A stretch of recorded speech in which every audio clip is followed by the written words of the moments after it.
Ademais destas medidas acordadas e de aplicación inmediata, temos o deber de acometer unha reforma en profundidade de atención primaria. Unha reforma que actualice o modelo de atención primaria para adaptalo ás necesidades actuais de asistencia, tendo en conta tanto a pacientes como a profesionais. E que nos comprometemos cos sindicatos a presentar nun prazo de 6 meses. Niso estamos. Hoxe informaremos aos sindicatos da creación de 2 grupos de traballo para impulsar a reforma da atención primaria.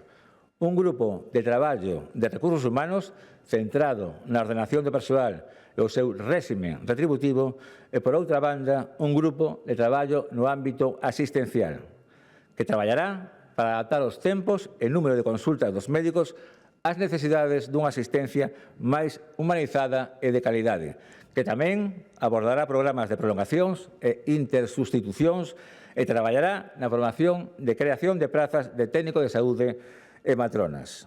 Estamos convencidos tamén de que a mellora da atención primaria pasa, ademais, por reforzar o papel do xefe de servicio dos centros de saúde e tamén reforzar a propia estrutura de xestión da primaria nas áreas sanitarias. Estamos traballando intensamente.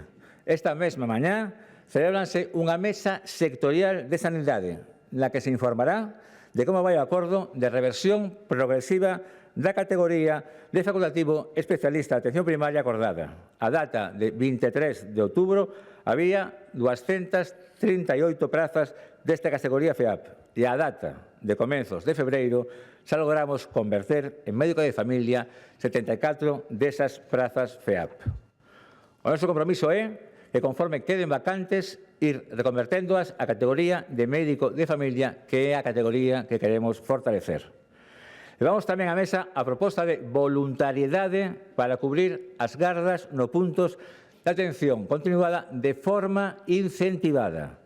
Reforzaremos tamén a atención primaria a través da enfermería especializada, cun concurso específico en enfermería familiar e comunitaria que deberá rematar este ano.